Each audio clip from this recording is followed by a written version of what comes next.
I'm Julie Alexandria. And I'm Jennifer Mercedes. Between the two of us, we have over 2 decades of experience working in professional sports. We're telling the stories of women who are at the top of their game in sports and business. Welcome to the locker room. Mom, wife, entrepreneur, philanthropist, producer, and now you can add certified baseball agent to that list. Joining us today in the locker room is Amber Sabathia. I'm Jennifer Mercedes, next to Julie Alexandria. Amber, welcome to the locker room. Thank you for having me. I'm happy to be here. No, thank you so much for being here with us. And I want to start off with first this new chapter in your life, the agency side. So what was it about the industry that drew you to it? The family, like the family aspect, and how I felt that so many agencies lack that. Just being in the game with C.A.A. for 19 years and meeting so many agents, and we've been blessed with great ones, but there was that missing component of the agent feeling the need to also make sure he took care of the family.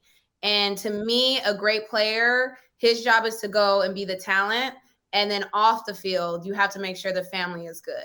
And a lot of times that was forgotten. And so when I started this journey, I said, look, I'm going to do this, but what I'm going to bring to the table is 19 years of experience and 19 years of being a family member and knowing what the family needs as well. We were just talking off camera about your passion. You have done so many things, as Jennifer pointed out in her intro. On top of all of that, you are a mother, you are a wife, you've done clothing lines, you've done so many different things in the business, in the sports world. As far as baseball being your passion, you were talking about your passion. What is it about baseball? What is it about living the life that you saw sort of vicariously through C.A.A. that made you want to continue down this path and continue your legacy in baseball as an agent? So it just a little backstory. In 2019, C.A.A. and I kind of sat down and we agreed he was going to retire. That was going to be his final season. And I asked him to please let me just kind of not do what I want, but I do what I want. But let me support your final season because I don't want you to just retire. Not only does he kind of have to come to terms with it, but I had to come to terms with it. The kids had to come to terms with it and the fans. And so let's honor you. Let's celebrate you. We had what we call the legacy season. And throughout there, I started doing philanthropy work with Aaron Judge and Aaron Hicks and Dee Dee Gregorius and Dexter Fowler. And I started supporting their foundations as well with our foundation, PitCCh In. And when I did that, I said, oh, I really enjoy working with the player, not just C.A.A., but with the player and their families and supporting their philanthropic endeavors off the field and helping them kind of live out their work as well, their service work in the community. And I sat back and I said, wow, this is what I love to do. Like, this is my passion. I love to give back, but I love to support the player off the field. And a close friend of mine said, well, that sounds like an agent, but like you could be a super agent. And that's just kind of where it went from there.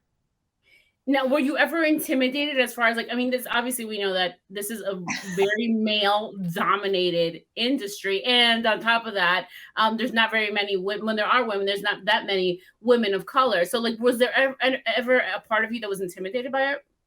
So I say being a Black woman in baseball. That's what, when we kind of talk about this, and even in my interviews with C.A.A., I had said, look, I'm a Black woman in baseball, which is very, very few.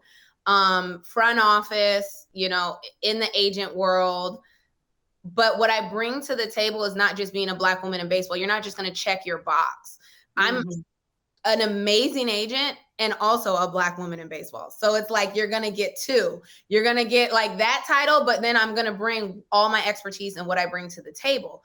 So I was able to package all that. And I think that's just what makes me so unique and so special. But I hope that me coming to the table allows other women to know that they can also do the same thing that I do.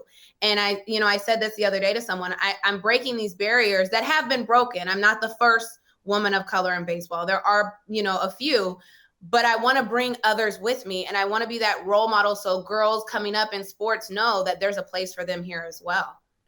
I want to touch on something that you just said. I'm a really good agent. And the fact that you're able to say that about yourself is so important because as women, so many times it's like, oh, thank you so much. Oh, you don't, you shouldn't have to. But the fact that you can be proud and confident in what you do, I think it's awesome, because I oftentimes will be like, God, I'm so good at my freaking job, and I'm like, I don't mean it to be cocky. I'm just like, I know I'm really good at it, and so that you can say that, I think it's awesome. Yeah, you have to be confident from the first stage of recruiting. I know I'm rare in this profession. I know there's not many. We have the Jupiter tournament coming up this weekend, and all the agents will be out there because it's the top players of all over playing in this tournament. And I have to stand there at that field and have that confidence, and has to shine off for players to say, yo, I want her to represent me. And, these are younger kids, juniors, seniors. I want her to advise me and my family. And I want the family to feel that from me. I don't want to go in scared. I can't tiptoe around this profession. I have to let them know, like, I'm coming, but I'm coming with experience. I'm coming as a strong Black woman, and I'm coming to just kind of, and I can't curse on here, but I'm really coming to make a place for myself. For the record, you can absolutely say whatever you want, Amber. This is a safe place. This is our locker room. You can say whatever you're feeling. I want to touch on the PitCCh In Foundation you had mentioned just a moment ago, which looks to enrich the lives of inner city youth through sport. And this is something that I know you're very passionate about. A lot of people will say baseball has a diversity problem. Mm-hmm. How much of that is something that you hope to champion in the future? Oh, a huge. When we founded this going on, I think 13 years now, we saw the issue then. And C.A.A. had been a huge advocate of the lowering numbers of Blacks in baseball and how it has gone down significantly. And there's an article that he wrote, or he was a part of, he was interviewed in years ago, and it was almost like he was kind of made fun of. And of course, now he's very vocal about it. And he says, I called this issue years ago, that it was a lack of baseball in the inner city because of multiple reasons, lack of equipment, the lack of sport. It's easier to go out and play with one basketball, in the inner city, or one football, as opposed to the price of equipment for a glove, a bat, coaching, and, sustainable fields, fields that are actually playable. All those things are lacking in the inner city. And so for that, it's just not an exciting sport for them. So PitCCh In, we go back into the inner cities and we provide the kids with these opportunities. We provide them with the equipment. We provide them with the equal playing field, is kind of what I say, no pun intended, but we're giving them an equal playing field. So they all have the opportunity and the chance to play the game as well. I'm not saying every kid in the inner city needs to play and then he can go and become a professional baseball player, but it'll give him the opportunity to play the game. And if he loves the game, there's so many jobs for them in the game. That's not just being the player. It's being in front office. It's being a coach. It's working for MLB, being an agent, all these career opportunities in the game that these kids are also, they don't know because they just don't know the game. Mm-hmm. But how much of this is on MLB? Because I absolutely understand the equipment and the expense, of course, that comes with baseball. And so a lot of kids are deterred from that. But how much of this, the onus should be on MLB to cultivate and to raise this talent and to truly put some attention, some money into Black players? So they definitely have started. And I don't want to say it's because of everything that happened in 2020. They started years prior, but now they're shining a light to it and they're realizing it's definitely an issue. From the diversity, the DEI position that they just brought in, to the Players Alliance and the money that they put forward to the Players Alliance and committed, I believe it was up to 150 million towards the Players Alliance and bringing Blacks into baseball.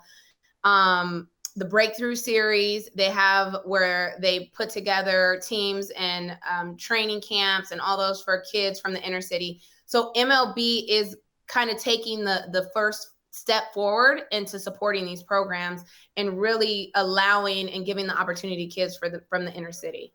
And it's not just MLB as a league, but also scouts, right? I had interviewed Cesar Crespo, who was a scout for the New York Yankees a while ago. And he told me, sometimes scouts, they don't want to go into the inner city. They're afraid of going in the inner city and scouting those players. And so a lot of times those players get missed.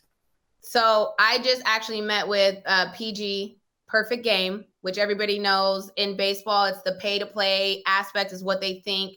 And they're, down in Atlanta and down in Florida, and those national showcases can sometimes cost $700 for one kid to attend. No kid from the inner city can afford that. They can't afford the flight, they can't afford the hotel, and they can't afford the fee. PG has an amazing program where they allow, they're giving scholarships, they're bringing these national showcases into the inner city, and they're realizing as well that it's a problem. And they're also putting their foot forward to make a difference and to make change. So, after 2020, a lot of things have changed, and a lot of things were brought to people's attention that they just dusted under the rug.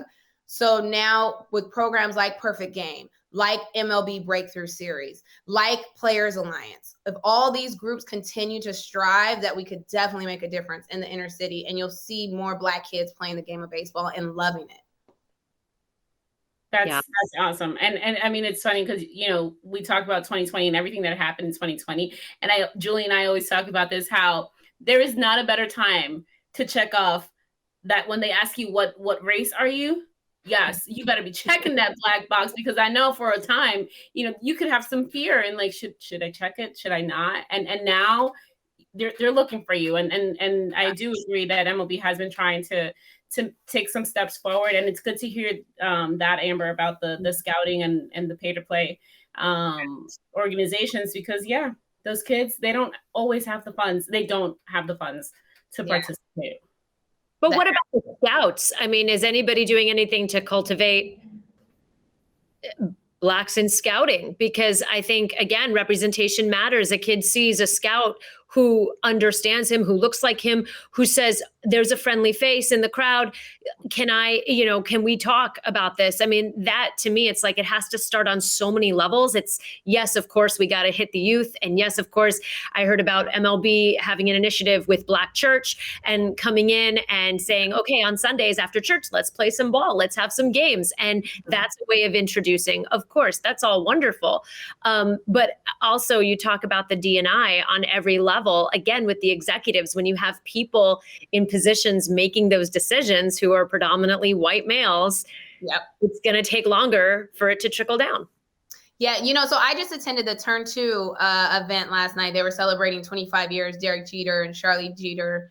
She's the EP of the foundation, or ED of the foundation. But he made a comment about Kim being the first woman GM and how everybody praises her, which is great. He was like, but I didn't hire her because she was a woman. I hired her because she's smart and it was her job. And he said, but there's actually a woman who's even higher in baseball. And I believe it was either she's the CEO or the CEO under Derek. And he was like, she needs to be praised because she's actually the highest position in baseball. And so I think a lot of times we just don't know, and they don't tell it enough, or they don't praise it enough, or they don't make it known that these positions are out there. When I went and said that I was going to become an agent, I mean, the looks that I got, and the people are like, wait, what? Or how was that even possible? And I'm like, no, I'm going to be a recruiting agent. I will be out on the field. I will be meeting with the parents, meeting with the players, and doing everything I can to recruit that player. And at C.A.A., at the draft, I was sitting at a table and it was all men around me. And I was like, I have to be not only on their level, but better to be sitting here. So. Amber, talking about like how people gave you looks and wondered if you could do the job. Did you also ever get that feeling of they're going to think I'm only here because I'm CeCe's wife? So I was in area codes, one of the big tournaments for the amateur side, and it was a scout who I won't say his name, great guy, but it was my first time meeting and talking to him. And he said to me, I did not get it. He goes, I did not get it. I didn't understand it. And he goes, I just sat here and I spoke to you for 20 minutes. And he was like, I get it. He was like, you are very smart. You know this game. He goes, and you're in it for the right reasons. He goes, I would tell a kid that I was scouting, and if they're looking for representation, he was like, I would tell them, go find Amber Sabathia. He was like, because everything that you bring to this table is that and so much more. And as a scout from a Major League Baseball team telling me that he was like, I didn't get it. I know there's so many of those out there not getting it, not understanding it, laughing at it. I've had parents that have told me other agencies have called and made comments, but that only fuels me to be better and to be, you know, smarter and stronger. And it just kind of puts the battery in my back to go out there and just kill it, to just prove all those naysayers wrong. So, I mean, at one of my recruiting meetings, I said to one of my kids, I said, as much as you believe in me, I believe in you 10 times more. So we're here to work. So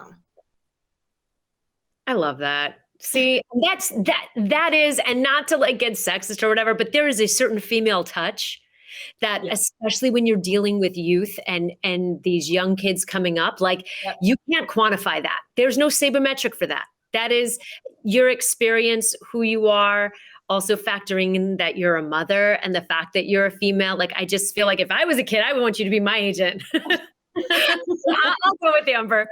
But I want to talk about, speaking of family life, you know, you and C.C. have led a very public existence just based on the sheer fact of who he is. Yeah. And you shared publicly some of the struggles that your family had gone through in the documentary Under the Grapefruit Tree. Mm-hmm. What went into the decision of going public with some very private things, especially right now in the age of social media? So when CC first went into rehab, we planned on keeping it private, and we planned on him going in under an alias. And the second day he called me and he said, first of all, they're calling me Matthew. And I don't even like, they say Matthew and I don't turn around because my name's not Matthew. And he's like, this is just weird and uncomfortable. And we agreed. And he said, he goes, I have to come in as me. If I'm going to do the work and I'm going to do it right, and I'm going to get something from this, he was like, it's CC and I'm here. So he went in publicly. We changed all the names, and he went from Matthew to CC. And we were public with the media of what he was going in for and why he was there. But then we kind of ended it, and he went on, he had a great season the next year, and no one talked about it. And it was just done. And a lot of times I felt like people just thought like, oh, he had a little drinking, a binger, and, you know, he handled it, or something must have happened. He must have gotten into a fight and he had to do that to kind of cover something else up. And towards the end of his career, he said, I realized that this is something that I struggled with, but I know so many other people struggle with this too in the game and just in life. And he came to me and he said, I want to document my final season. And I said, okay, let's do it. And as we were documenting his final season, I realized that, yes, it was a great baseball story. And we had some great footage of, you know, MLB All-Star game when we were in Cleveland and we went back home. But when we put the sizzle together, it wasn't real. And it was real fake. And it was one of those like happily ever after documentaries. And, you know, I joked that it would be on a baseball channel and people would watch it and never watch it again. And I said to him, I said, look, let's be impactful and let's really tell your story. You haven't told it yet. And at the time he was writing his book, I said, it's going to come out in your book. So let's give the people something visual. And when we partnered with HBO and we told them our vision, they loved it. They were like, we would have never taken this as is. But they were like, if you're going to be real and you're really going to tell your story and allow this to be an HBO original, let's do it. And so we partnered with them and it came out amazing. It told the story. It was truthful. It was the first time our kids heard about it because they didn't know. And so we all watched it together as a family. And of course, we all cried and it was a lot, but it was very therapeutic for CC to get his full story out that way. Was it also therapeutic for you though, too? Oh, absolutely. Because I felt like for so long I was holding in his story, which is also my story. And I couldn't tell it because it was technically his story. So it was really, really therapeutic for me to get it out and let people know what I had been going through. I had at the time, someone had said to me, oh my God, I can't believe you were doing everything you were doing and going through that at the same time. And I was like, yeah, I was. And I did it, but I'm here. And that just tells you not only for those dealing with substance abuse issues or, you know, addiction issues, that the family is also affected by it so much. And that we also have to go through something to recover from the trauma that all that the addiction brought. So it's really more. Last night I was at an event and a wife came up to me and she was like, you don't know how impactful that doc was, not because of your husband, but because of you. and how you said sometimes you just have to give it up to God and you just have to let go, because you cannot control someone who has an addiction issue. They have to go get help for that. And so not only am I excited that C.C. helped so many people, but that I also helped so many people dealing with a loved one dealing with addiction. How did that experience shape who you are today? What doesn't kill you makes you stronger, right? So it's like, if you could get through it, you could get through anything. And that kind of just helped me know that in life, things happen and nothing's always great. And that, that goes with the game, that goes with just everyday life. People that, aren't in the game, shit happens. You get through it. You figure out that there's always going to be a better day ahead, and you just go for it. So in the most like rah cheerleader way, like, you could fight through it. And we were talking prior to this as being a mom and all the things that entail being a mom, but then also being a businesswoman and handling everything. Then now during this pandemic, virtual life, Julie, I know you have a lot of experience with this. And so Amber, if you can talk to us a little bit about that part of your life and how you're dealing with all of that. Balance. I told Julie, I'm like, you have to be very intentional to unplug sometimes, and very intentional to spend time with the family. And I was apple picking last weekend, and I was doing emails. But I tried to make sure that most of the time apple picking, I was actually apple picking. And so you have to really make sure now with this virtual world and being accessible at any time, people don't respect your boundaries as much anymore. It's kind of like, we got to get you on this call. We got to do this Zoom, because it used to be you would schedule lunch meetings, dinner meetings, and that's kind of how you work. Now it's like, let's just get face to face. Right now you always have your laptop with you. So just being intentional to kind of being there in the moment with your family and unplugging when you can. And that's the best you can do. Absolutely. It's so important to be present. And not just for the kids, not just for the family, but for yourself, I think, and for your own sort of mental clarity as well. Because I think a lot of things get looked over when your mind is going in 10 different directions. And it's like, stay focused. When is your documentary coming out? I want the documentary on you, Amber. I've been asked that, like, when are you writing your book? And I said, it's not all the way written yet. I'm not done. I still have some more chapters to write. And I joke, which is just like, I have some more life to live. A fellow wife who her husband is very, very well known, retired, asked me, she sent me a text. She said, why are you doing this? And I said, because it's what I want to do, because this is my life. And my life has always revolved around CC's and our family. And now that he retired, it's almost like now he has to revolve around mine. But it's only fair. I'm 40. I have so much more life to live. I'm not ready to go just sit on the couch and watch TV. Not many 40-year-olds do. So, maybe in my 60s I'll retire, but for now I feel like I have to follow my passion and I have to see this through. What is left to accomplish for you? Being one of the most successful agents. And when I say that, it's not quantified by dollars in any way, because there are some agents out there that are very wealthy and successful based off of their clients.